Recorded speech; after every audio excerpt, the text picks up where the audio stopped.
Honorable President Barack Obama, Honorable Prime Minister Shri Narendra Modi, senior ministers in the cabinet, distinguished CEOs, partners, and friends. Thank you for being here with us at this gathering of distinguished CEOs. I consider it a great honor and privilege to welcome the Honorable President of the United States of America and the Prime Minister of India. This event holds tremendous significance in the context of Indo-US relations. It is for the first time we have had an American president as our chief guest on our Republic Day. It also marks an important day in the history of democracy. President Obama and Prime Minister Modi are two of the world's most popular, liberal, progressive, and visionary leaders.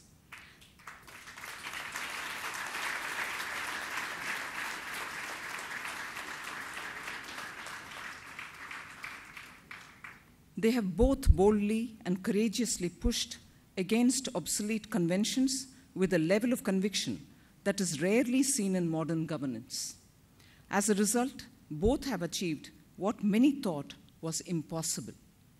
President Obama, with his unflinching commitment to reform, has shown the American people and the world at large that idealism and governance are not mutually exclusive.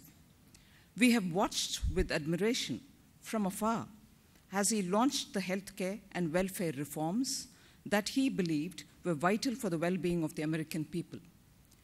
By demonstrating strong political will, Prime Minister Modi has galvanized and unified India's many stakeholders, from students to business leaders, farmers to government officials, and made them believe that progress is not only possible, but inevitable. Most importantly, President Obama and Prime Minister Modi represent the hopes and ambitions of two great nations. Two nations separated by continents and oceans, but united by their belief in two great values: freedom and enterprise. The Make in India initiative, launched by the Prime Minister of India, Shri Narendra Modi, in September 2014, is built on these very values. It is a call to action to India's citizens and business leaders. It is also an invitation to our partners and investors around the world to manufacture in India and be an integral part of global supply chain. However, Make in India is much more than just a slogan. It is a commitment to change. It is a very special space of time. In a very short space of time, we have dismantled the obsolete and obstructive framework of the past, replacing it with a transparent and user-friendly system that will help drive investment, foster innovation, develop skills, protect intellectual property, and build best-in-class manufacturing infrastructure. And we have covered a lot of ground in very little time. The most dramatic evidence of progress is the unprecedented opening up of key sectors, including railways, defense, construction, insurance, and medical devices. These sectors, all of which are of great interest to our partners and investors in the United States of America, now allow increased levels of foreign direct investment. India is today one of the most liberal FDI economies in the world. We have also launched an array of measures focused on the ease of doing business in India. Brand new IT-driven application and tracking processes are replacing files and red tape. A number of new initiatives have been launched in order to streamline and rationalize licensing rules at the state government level, aligning them with global best practices. The Prime Minister met a number of business leaders in the US last year to emphasize India's commitment to improving the ease of doing business, and US investors responded very positively. The Prime Minister's message is clear. We will not just make it easier to do business in India, we will make India the easiest business environment in the world. Much has been achieved.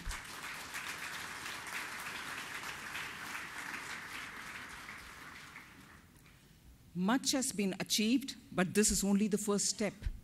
Going forward, we will need partners that can help us accelerate and amplify this transformation. In their last joint statement, President Obama and Prime Minister Modi affirmed their shared vision of a resilient and ambitious partnership through the first vision statement for the strategic partnership. Chale Saath Saath, forward together we go. Today, we will take that vision forward. Let us explore what can be achieved when the world's economic powerhouse and the world's fastest growing economy join hands.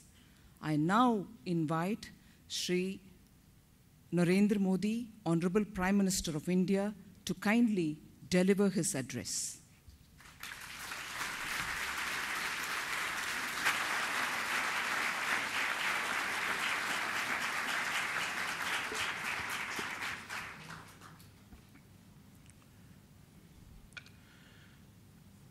Mr. President,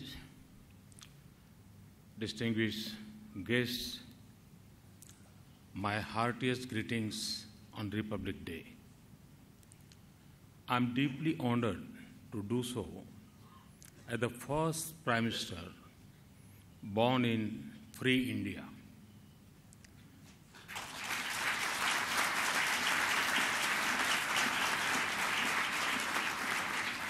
On this day, 65 years ago, the people of India gave themselves the longest written constitution in the world. It was a constitution for a society with huge diversity and disparities. For a young nation facing many challenges and constraints, it was a pledge rooted in the ancient wisdom of our land, of faith in coexistence, assemblies, and republics. A constitution forged from the highest ideals and inspired by a lofty vision and values that define India and the United States of America. We are two nations blessed because of the rich inheritance, even more because of generations of Indians and Americans who have perceived and have upheld them. For our nation, the journey has been impressive, but the road ahead is still long, because the hopes that we wrote into our Constitution still elude many. It will be fulfilled only when every Indian has a life of dignity, freedom from want, and belief in the possibility of dreams. Last May, in a historic election, our nation renewed its people to that vision.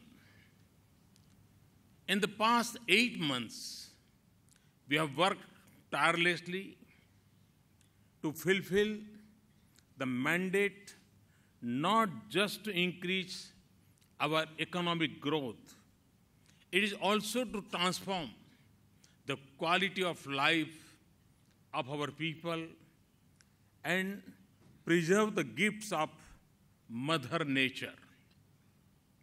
Our task is huge, and it would not happen overnight. We are conscious of our challenges, but also inspired by our many successes. And we have the energy of our youth, the enterprise of our business, and the genius of our farmers. Above all, We have the confidence and optimism of the nation. To this audience, I hardly need to spell out the series of bold steps that we have taken. My message to you is this: you will find an environment that is not only open but also welcoming. We will guide you and work with you in your projects. You will find a climate that encourages investment and rewards enterprise. It will nurture innovation and protect your intellectual property. It will make it easy to do business. Our immediate target is to bring us from the rare ranks of the world into the top 50. You will find a tax regime that is predictable and competitive. We have removed some of the excesses of the past. We will, how, soon address the remaining uncertainties. Our goal is an economy where skills, infrastructure, and resources will not be the constraints to growth. In the world of economics, numbers are often an unforgiving mirror to performance. They are telling us that we are on the right path. Our economic growth has increased by a percentage point. Today, business sentiments in India are the strongest among major Asian markets. Consumer confidence in India has turned positive after 3 years. Growth in the 8 core sectors of the economy has increased sharply. Inflation is at 5 years low, and 110 million new bank accounts have opened in the last 4 months. Investments from the United States have jumped by 50% in the first 6 months of my government. And I know that some of the pledges made in September in Washington have begun to flow in. Yes, I do keep track of these things.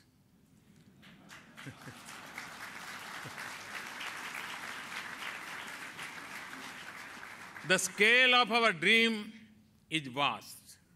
Therefore, the opportunities we offer are huge. We speak of a revolution in our railways. It carries more people daily than the size of the population of 3/4 of the countries in the world. Our ambition of a clean Ganga involves 500 million people, hundreds of towns, and thousands of villages. Our plans of urban waste treatment must deal with more than 500 cities with a population of over 100,000. Our vision of a connected rural India extended to over 600,000 villages, and a roof over the heads of every Indian in the next 7 years needs at least 5 million new dwellings every year. It is not just a policy and strategy that will take us there. Everything we wish to do involve enterprise and investment, but even more, innovation and imagination. Much of our journey to development is still ahead of us, and we will pursue a more sustainable path to prosperity. We make this choice with the natural instinct of our culture and tradition. But we also do this with a commitment to our future. We are more likely to succeed if we offer affordable solutions, not simply impose choices. This requires access to more resources and better technology. That is why I have called for global public action to develop clean energy. In this, we should take a lesson from the past efforts to tackle hunger and many diseases. India's progress is the destiny of 1.25 billion people. But the success of 1/6 of humanity will also be a great outcome for this world. It will be a world with much less poverty and want. Infants with a much better chance to survive. Daughters with a life of opportunity. And a huge global resources in 800 million empowered and skilled youth. India will be an important anchor of stability for the global economy and an engine for its growth. Above all, a prosperous India will be a force of peace and stability in the world. We have seen that prosperity is no guarantee for peace. I repeat, prosperity is no guarantee for the peace. But India sees the world as one family, and we wish to shape it in the values that define our nation. Our interdependent world needs strong international partnerships more than ever before. And few partnerships are so rich in promise and so capable of shaping this world as ours. We only have to see the history of our cooperation. We have worked together, the usher in the Green Revolution in India. We have collaborated in space. We have partnered in setting up IITs and IMMs. And we have helped shape the digital age. Our engineers, scientists, and doctors are developing affordable medical devices for rural areas and new vaccines for children. Over 19 institutions from over 2 countries are collaborating on biofuels, solar energy, and energy efficiency. US companies are transferring advanced skills and technology to India. And Indians are powering US businesses. Indian IT companies are creating skilled jobs in the United States and helping US companies stay ahead. They have also helped US military veterans rebuild their lives. We have more than 100,000 Indian students in the United States and thousands of American students visiting India. They are showing the partnership of tomorrow and the success of 3 million Indian Americans points to our potential. Our business work together in the familiar environment of democracy and in the comfort of our friendship and goodwill. We are now forging ahead in new areas like civil nuclear energy, renewable energy, and defense equipment. Economic resurgence in both countries gives us greater optimism about the future of our ties. As the two largest democracies, we have a fundamental stake in each other's success for the sake of our values and our shared interests. Working by ourselves, we can still advance our common interests. But if we work together, we can achieve greater success. Our partnership will be vital for prosperity at home and our economic leadership abroad. It will help address global challenges of our times. For too long, India and the United States have looked at each other across Europe and Atlantic. When I look towards the east, I see the western shore of the United States.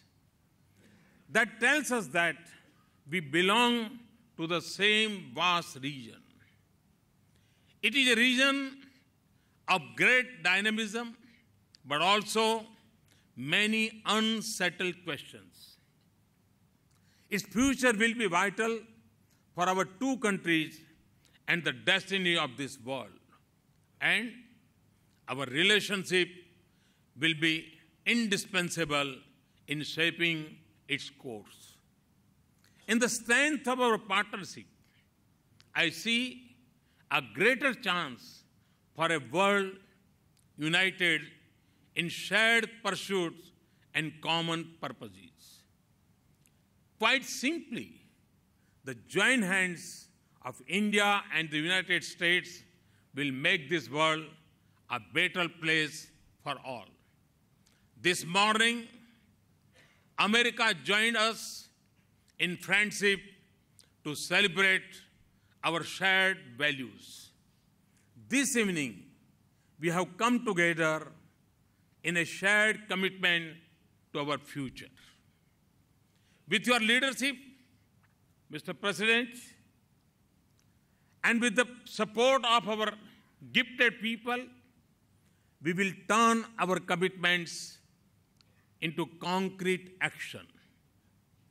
Thank you for being with us today, Mr. President. Thank you to you all for coming from the United States and all over India. Your participation has made this summit more meaningful. Thank you all. Thanks a lot. Thank you very much.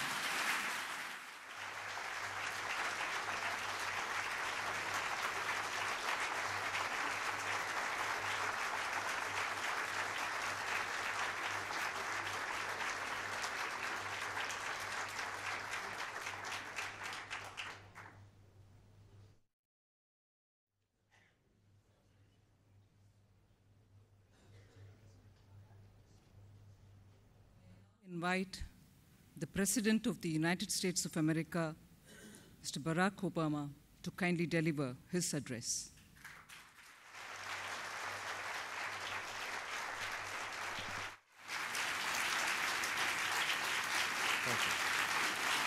Thank you so much. Thank you. Please. Thank you. Good evening.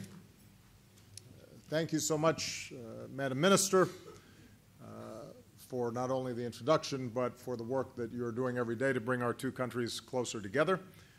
Thank you all for the very warm welcome. I was proud to speak to the U.S.-India Business Council in Mumbai on my last visit to India, and it's good to be with you again. I thank you, CII, FICCI, and the Government of India for hosting us.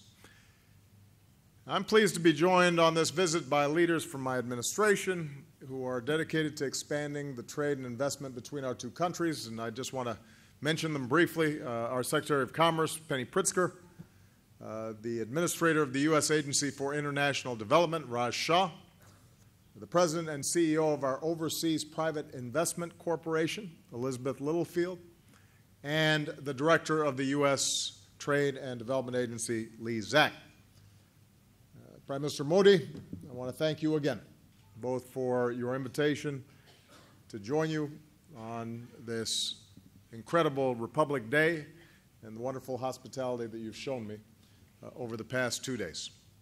Today's ceremonies and parade were truly spectacular. It was a moving tribute to India's founding, its democracy, its progress. And after all those hours in the reviewing stand together, I figured that the Prime Minister might be tired of me by now, but what's another speech between friends?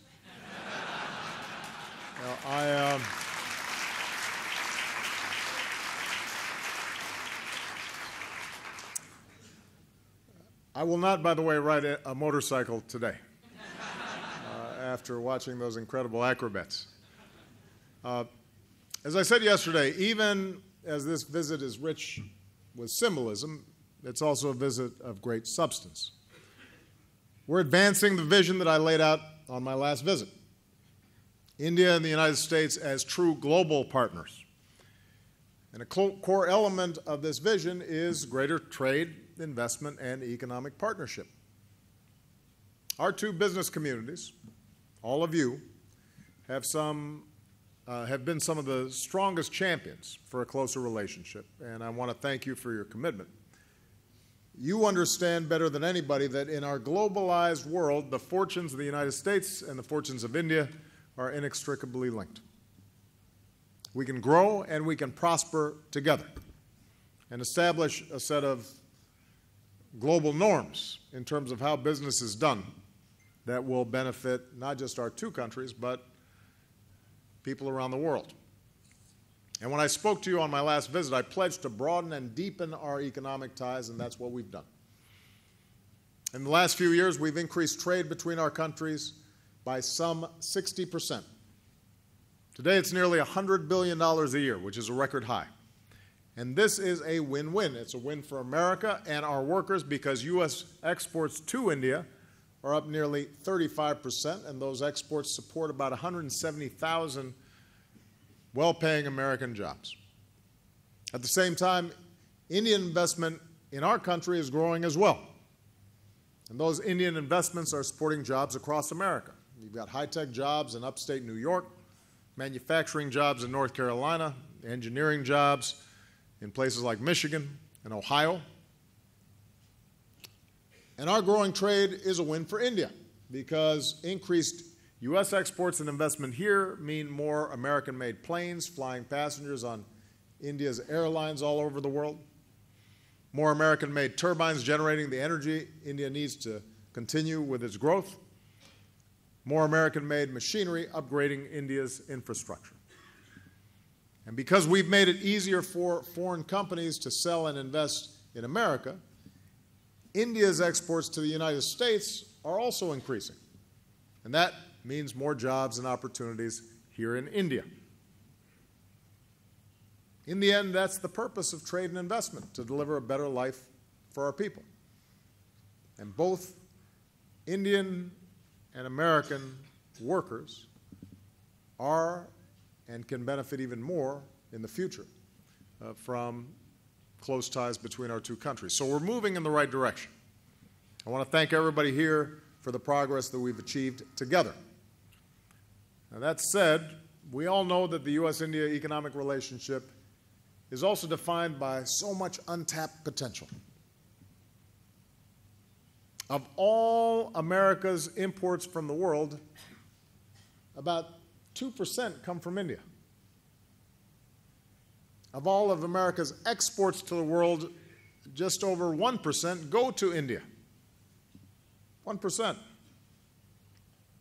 to over 1 billion people. We do about $100 billion a year in trade with India, which is a great improvement since I took office, but we do about $560 billion a year with China. And that gives you some sense of the potential both for the kind of growth that India might unleash and the potential for greater trade between our two countries. So I think everybody here will agree. We've got to do better. I know Prime Minister Modi agrees, and he just shared his expansive vision on this issue with you. As we announced yesterday, we've taken a number of concrete steps forward on this visit. New breakthroughs will help us overcome some key issues and move us toward fully implementing our civil nuclear agreement. We've taken another big step forward in our defense cooperation with a new technology and trade initiative so that Indian and American companies can jointly develop and produce new defense technologies. We've agreed to resume discussions that would move us toward a bilateral investment treaty that would facilitate Indian businesses making more investments in the United States and U.S. businesses making more investments here in India.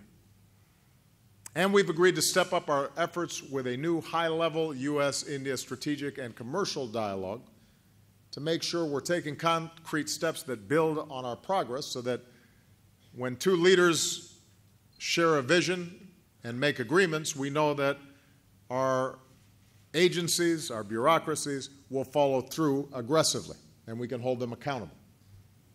And President Modi, Prime Minister Modi, I want to thank you for your personal commitment to helping us advance all of these efforts. Today, I'm proud to announce additional steps, a series of U.S. initiatives that will generate more than $4 billion in trade and investment with India and support thousands of jobs in both of our countries. Specifically, over the next 2 years, our Export-Import Bank will commit up to $1 billion in financing to support Made in America exports to India. And OPIC will support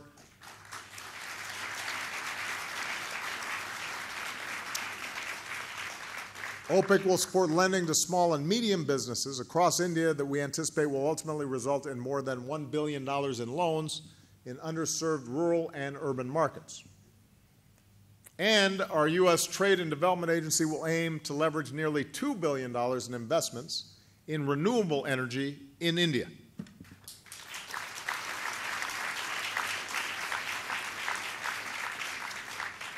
So we're moving forward. There's new momentum, there's new energy, new hope that we can finally begin to realize the full potential of our economic relationship.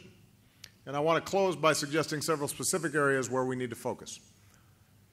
First, we have to keep working to make it easier to do business together in both our countries. For the past 2 years, business leaders like you have voted America as the best place in the world to invest. I'm pretty happy about that. And we're going to keep working through what we've called Select USA, an initiative to cut red tape, streamline regulations, so that even more companies like yours from India and around the world come and set up shop in America. Now, here in India, as the Prime Minister just discussed, there's still too many barriers, hoops to jump through, bureaucratic restrictions that make it hard to start a business or to export, to import, to close a deal, deliver on a deal. We hear this consistently from business leaders like you. And right before coming out here, the Prime Minister and I joined some of you in a roundtable where you described some of the challenges that you face. Prime Minister Modi has initiated reforms that will help overcome some of these barriers, including a new government committee dedicated to fast-tracking American investment, and we enthusiastically support these efforts. We need to be incentivizing trade and investment, not stifling it.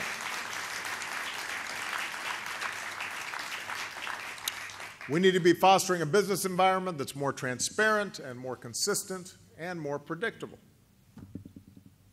In knowledge-based economies, entrepreneurs and innovators need to feel confident that their hard work and, in particular, their intellectual property will be protected. Second, we can work together to develop new technologies that help India leap forward. And I know I speak for the American companies represented here when they say they're ready to partner with Indian firms to build next-generation trains that run on cleaner energy and to lay the new railways India needs for the future. They're ready to help upgrade roads and ports and airports to make it easier for Indians to connect with each other and with the world. They're ready to install broadband connections to give communities reliable access to the internet and to help build the smart cities that Prime Minister Modi has called for. And on this visit, we've paved the way to mobilize American expertise and investment in 3 of these cities. And we'll send 2 trade missions to India this year, focused specifically on upgrading India's infrastructure. And finally, and I know this is something that is of great concern to Prime Minister Modi, and it's of great concern to me in the United States, we need to make sure that economic growth in both our countries is inclusive and sustained. India's astonishing growth in recent decades has lifted countless millions out of poverty and created one of the world's largest middle classes. There's an important lesson in that. Growth cannot just be measured by the aggregate. It can't just be measured by GDP. It can't just be measured by the bottom line on a balance sheet. Growth in the end has to make people's lives better in real, tangible, and lasting ways. Prime Minister Modi has laid out an ambitious vision for the future that lifts up India and its people. And I know that the Prime Minister has even taken to sweeping the street himself, and that CEOs are following his lead.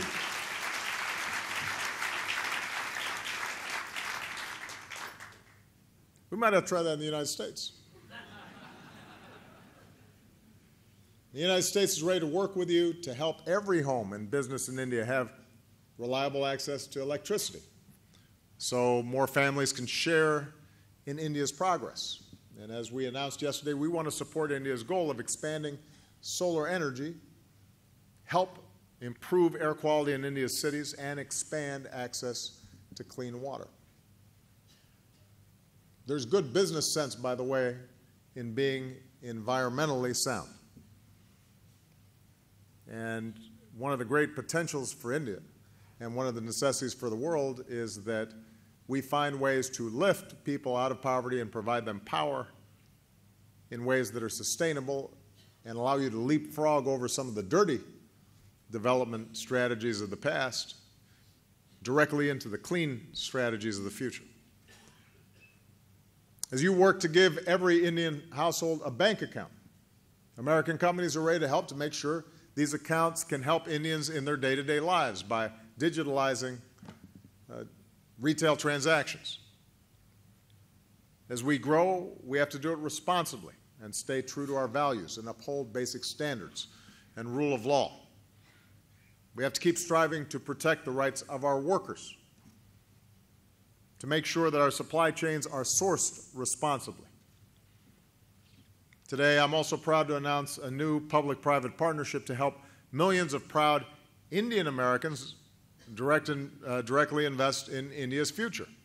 Our new Indian Diaspora Investment Initiative will allow folks back home to generate a new stream of financing for Indian businesses that are investing in non-traditional and too often overlooked markets, whether it's providing health care to rural communities or improving water and sanitation, to opening up some of those new bank accounts.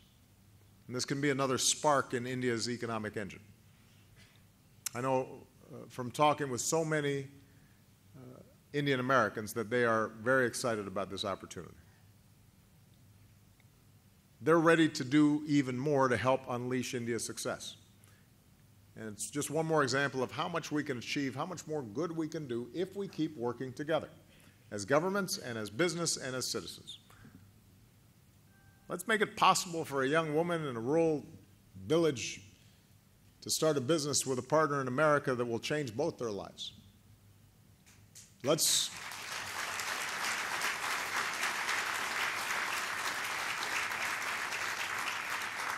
Let's encourage young scientists at American universities to collaborate with partners in India to develop new technologies that will reduce our dependence on fossil fuels and protect our planet. Let's make it easier for Indians and Americans to work together across the board, to buy from one another, to invest in one another, to create with one another, and in doing so, lift the fortunes of all of us. That's the future I believe in for our countries, and that's the future I know we can achieve if we're willing to work for it together. I know the Prime Minister has expressed his commitment. You have the commitment of the President of the United States and my administration. I'm looking forward to working with all of you. The next time I come to India, I expect we will have made more progress. All right? Thank you very much.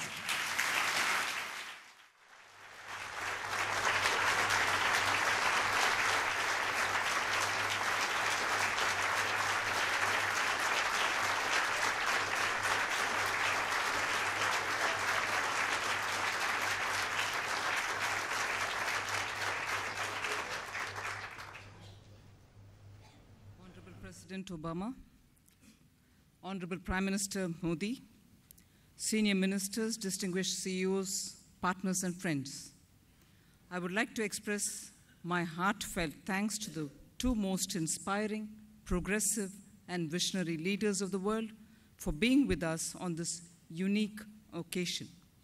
I would also like to thank the distinguished gathering of senior ministers, friends, partners, and stakeholders. Your faith, your goodwill, and your support will be a driving force behind this transformational relationship. There is one factor that is key to this transformation, something far more crucial than investment, technology, and policy. That is partnership. Today, by laying the foundation for a powerful new bilateral partnership, you have all become a part of this change. The next phase will be an exciting and challenging one. Imagine what can happen when the capital and technological expertise of the world's most advanced economy meets the scale and ambition of the world's fastest growing economy. The possibilities are endless, but one thing is certain: the world will be a better place as a result of this friendship.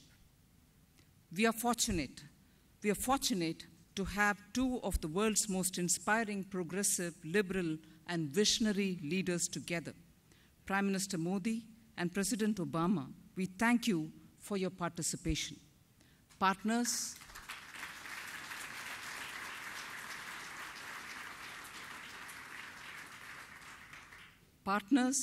and friends, we thank you all for being here, and thank you for believing in this dream that we call India. Thanks very much.